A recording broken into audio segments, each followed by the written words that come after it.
I just want them to know that I never stopped. I never gave up. And the only reason why I didn't, because of them. I didn't want them to see me quit. And I knew that the more I pushed past the pain, the sickness, or whatever was going on in my life at that time, the divorce, the heartbreaks, the more that they would do the same.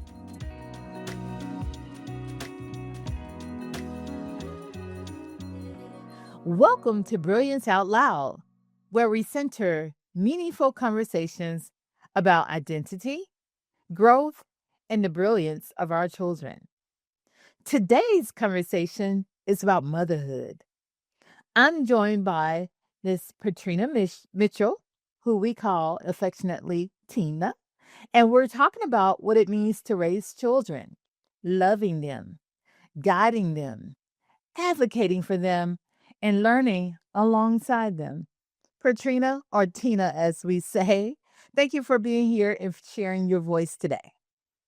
And thank you so much for inviting me. You're so welcome. I'm going to jump in and just let you tell us about yourself. Tell us whatever you like for us to know. Every time someone poses that question to me, I laugh because I'm thinking, what is it about me? Well, I'll say these things. I now take the pride in being a single mom, 3 kids. I'm a student. That's one thing that I'm very proud of. Going to school for my master's in social work. Been up under the guidance and leadership of Peaceway for the last few years. And I've had the honor of working in the community, partnering with our social and emotional learning in the school system at Valdosta High School as well as the Moultrie High School. And that has by far been a profound blessing. That is awesome. I'm learning even more about you now. We've known each other for a while now, and I just have found you to be such a wonderful person. Just a great spirit, a caring mother, a friend, someone who I pray for, and I know you pray for me as well. So I'm just grateful for this connection today. And, this is called the Brilliance Out Loud podcast. And we're talking about people who are brilliant. And you just shared your brilliancy with us. You're in school working on your master's degree, and that takes a lot of work as a mom, as a student, and also working. How do you find that balance in your life? To be honest, I would say really God guides. He is the driving force in my life, and God helps me to prioritize a lot. I draw a lot of strength, of course, from my friends, my family, my church family, and most importantly, my kids. My kids have been just like the air that I breathe. They believe in me, they motivate me, push me, correct me, love me, and all those wonderful things. And so, with that being said, that's it. That's the driving force for me. You're modeling what it means to thrive to your children. If you don't mind me sharing, we're a little bit older in age. And so going back to school, I think your children are adults. That's probably a lot of your motivation too. But I want you to tap on that a little bit about being that motivation for your children and just as a mother, the things that you had to sacrifice for them. So just tell us a little bit more about your family. Yeah, absolutely. And I call us seasoned. We're seasoned. We're great though. I was a young mom, to be honest with you. I had my oldest son at 19. Well, I was pregnant at 19, had him at 20. Got married and all these things. And just, it was hard. It was a struggle. A lot of people may say, well, you're married and you have that help. But imagine being married and you still feel like a single parent. And that happens in life. And so I struggled a lot. I struggled with a lot of insecurities in my life and inadequacies and things like that. I had 3 kids and I had them in a realm of feeling like, well, I'm just failing because I'm married. I'm failing at that. I identified myself at that particular time as failing in that area.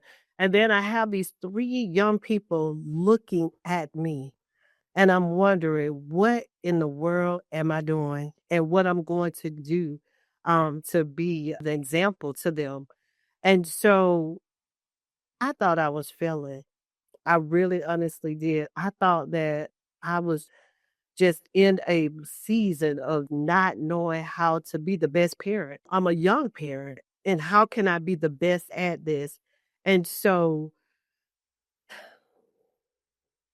it was just me connecting to God in such a way that God started to really guide my life. And when I allowed for God to be the driving force in my life, He started directing me in a path that allowed me to know you're not failing them. And then as they continue to grow and become teenagers and all that kind of stuff, they said to me, listen, we're proud of you. Can you imagine how that makes you feel when your kids say, hey, I'm proud of you? And you're over here just thinking that you just making a mess out of everything. But no, they said, I'm proud of you. You're working, you're providing for us, you're always present. And that was important to me. And then I made this declaration to go back to school. And I'm like, how in the world am I do this? Listen, I don't have the resources. I don't even know if I'm in a position to be knowledgeable enough to be able to keep up, to be honest. And I remember my daughter and my son saying, listen, they call me T, listen, T, if you go back, we'll go too. Mm. And so that's how it started. With me back to school, it was a declaration that we made to do it together. And in the midst of that time, my mom got really ill, like really ill. And I stopped going for a while. I just couldn't balance it all trying to make sure that I'm there. And then after everything happened and the Lord called my mom home, I just had to take a breather from it all. And it was my kids that encouraged me to go back. They were like, listen, you can do it. All that we've been through in life, every struggle that we've had, whether physically, mentally, spiritually, emotionally, financially, in our lives, God has seen us through it all. And so I did. I went back, and here we go now. Come May, I'll be walking across that stage. What a wonderful story. I mean, you summed up so much about parenting, about filling your own cup, finding that village to help you. You mentioned your family, you mentioned your church family, you mentioned friends. But to me, what I'm hearing, your champions are your children. You're doing it for the children, not knowing that they see you and see your worth. A lot of times we as people don't think we're enough. I know for years, and I still do at times, suffer from what's called imposter syndrome. I know you're a social worker, you're familiar with that. But I suffer with that a lot, where I'm thinking, am I good enough? Can I make this happen? Am I showing my children what they need to do? But you've just proven and shown to your children. And when they said to you, let's do it together, they're pushing you. And so that speaks volume of what you've done as a parent. That means that you poured something into them, not only just love, but the fortitude to move and to be resilient and to bounce back. You've given them that. You've given them those tools. And you know what? I didn't realize that for a long time in my life. I didn't. I didn't realize that I was that person that was bringing value to their lives.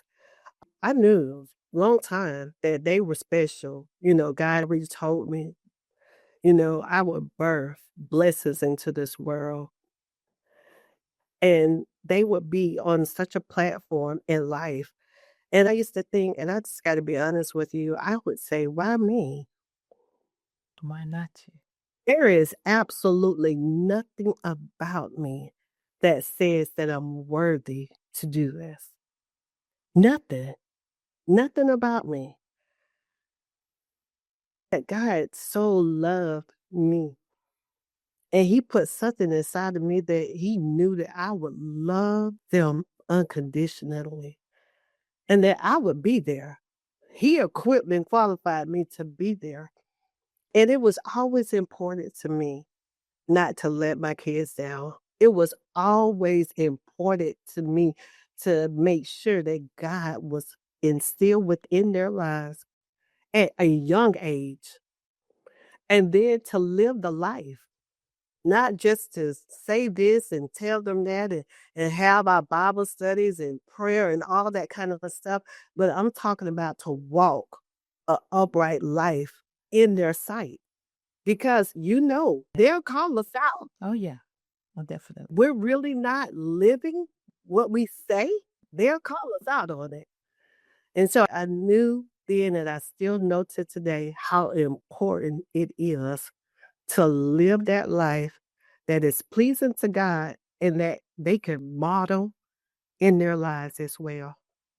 You say you can believe that God had given them to you and was telling you that they will be royal. You're royal. And, he knew that he could trust you to raise these beautiful people. He knew that you had enough love in your heart to be that parent who would love each of child and give each one, all three of your children, exactly what they needed at the time they needed. I talk a little bit about love languages. I'm sure that you tapped into that with your children. And so I want to ask you, you say you have three children. Do you want to speak a little bit more about your children and who they are and also about raising Black children in this world? And what things that you had to do as a mother to protect them, because that's who we are. We're nurturers and we're protectors. So you want to talk on that just a little bit? Yeah, absolutely. And I call him Jay, but Jamal is my oldest son. He challenged me, and my mom would always say, why? Because he has so much of you inside of him. And he's the one that would challenge me, but he would be just so direct with his conversation with me. And even in his adult reel, he says to me, Ma, I'm going to have to hit you where it hurts. And what that means is he would say the hard stuff to me. Mm. Sometimes we get connected to certain groups of people and it's not always good. Yeah. It's not always good. And that's why it's so important that when we have our kids that we are very mindful of what they're doing. And so when we talk about that monitoring, we really need to do that. And so when Jay was coming up, he was going down a path that when we talk about the prodigal son, Mm. he was going down that path and I stayed in prayer and I believed God to change some things. As a family, we didn't give up. Mhm. He did not give up. We continued to stay connected as a family. I say that prayer changes things Yes, and that. and prayer changes people. Yeah. And you have to trust and believe. And I'll tell anyone that may be going through something with their young people, don't give up on your child. Mhm. Mhm. You just have to continue to pray and trust and believe God. And He will do the rest. And He did just that. And now He's doing very well. And I'm grateful. And then I call him Buzz, but it's Malcolm. Mhm. And that's the baby boy. I could just remember even when he was coming up and, both the boys always played, football and all these kind of things. And God just rested my spirit one day. And I remember telling him before he was getting ready to go off to college, Mhm. I said, there will be a day that you will stand in front of people and you will speak and people will listen. And I said, there will be a day that God will told me he's going to elevate you and make your name great. And he said to me at 16 years old, he said, I will never do that. Mm. Wow. I will never speak in front of people. I will never do those things. Wow. But we have to be careful about what we say we'll never do. Never say never. Because we're right. Because whenever the God has a line for you to do, Yes. Mm-hmm. going to happen. God's plans. Mm-hmm. That's when. And then my daughter, although she's the baby of our family, she got us. She has what we call an old soul. And the reason I say that because I always say, Carol, you're more courageous than I could ever be. And she has pursued her education going directly from high school to undergrad to masters and going into the doctoral program. And it's all the things. And then I look back and I said, my God, Mm-hmm. this is what you have to, for me. And not only that, for us pertaining to their careers and the things that they're doing, but I'm talking about just loving God Mm-hmm. and trusting Him Mm-hmm. and being kind and respectful to people because that is so, so important. And then still allowing for someone to tell them something. You know, but sometimes we see our young people today and they'll get around certain adults. And we grew up in a time where you were very mindful of the things that you said in the presence of other people. And sometimes I don't see that as much, but as old as my kids are, and I'm about to tell my age because they're in their 30s. Besides for the baby, she's 29, still having that way of being respectful to people, and that's important. That's really important. And so I talk to them every day. Every single day. I do not let a day go without talking to them, checking on them, sending them an encouraging word. And not only that, they send me one. Wow. And so to have that type of relationship, I tell you, I don't take it for granted. I know that it is a gift from God because I hear what certain people say in their relationships and things like that. But to have the relationship that I have with my kids and have the respect from them that I do, I don't count it lightly. It is a blessing. It is a blessing, and I'm grateful. That speaks volumes about how you raised them, what you poured into them. As a mother, they had to see you being respectful to others. They had to see you praying. You're a praying mother. They had to see that you didn't give up, as you mentioned. So, all that is showing that you had that courage. And they became courageous because they see that mom is courageous. She came back, she bounced back from situations. And that's what we as parents have to do. We have to have that unconditional love, just like God has for us. He loves us and forgives us. And it's a beautiful relationship that you have with your children to speak with them every day. They sing you words of encouragement because it should be reciprocal. We have to be uplifted too. I was going to ask you too about how do you lift yourself up when you're going through a day that's like, oh, this is a lot. I'm in school, I'm working, I have all these duties to take care of. I'm a mother still. I still have to be there for them. But life is life. And That's a great question. That is a great question. But I would tell you, and I do this religiously, every day I have a devotion that I do. I don't leave the house until I've done everything. And that's been years, years of me doing this because in the words of Dr. T, he says it'll work if you're working. And so because I am very intentional and consistent about that devotional time, it helps me. It does. because, like you said, I'm juggling all these things, and it's important to be a good steward. So you can't be a good steward over other people's lives if you do not deposit something into you that is positive.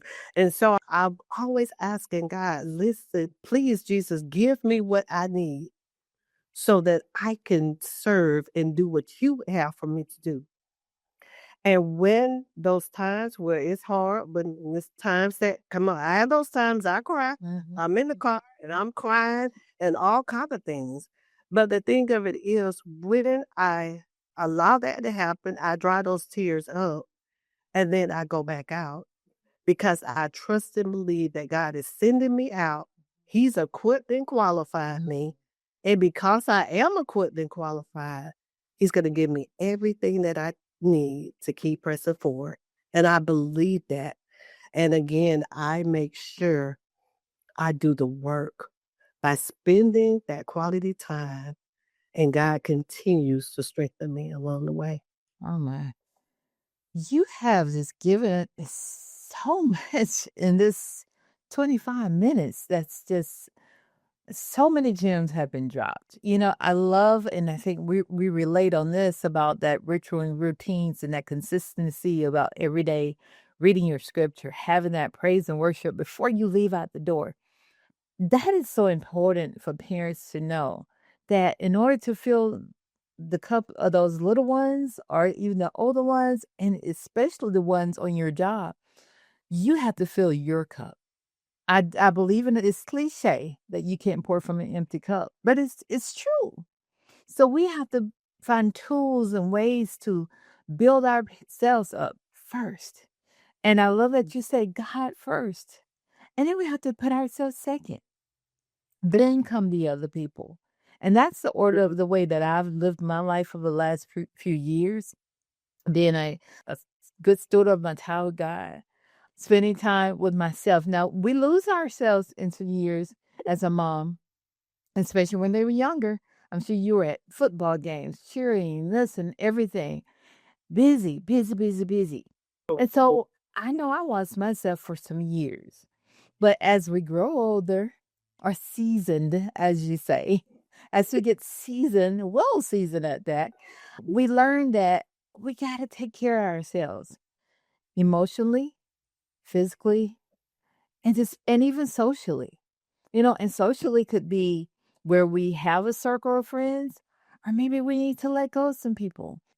Now, just a few kind of quick questions I want to ask you and things for you to do. All right. Motherhood. If you could describe motherhood in one word, what would it be? Loving. Motherhood is all about love. It's about love. When you know that you're pregnant and you feel and hear that heartbeat, that's love. That's love. It is. Now, one word to describe your children. All three. I know they're different. They all have their different love languages, but one word that you could use to describe your children. Unique. Oh, yeah. Can you kind of talk a little bit more about that? I like that one. You said it. Those different personalities. There is a nugget that I picked from them. All three of them, of course, they make me smile. They're funny in their own way, but they each have something that's so unique about them that I pull. The oldest one, he's all about family and staying close and making sure that that bonding is there. And so I pulled that from him to understand the importance of that.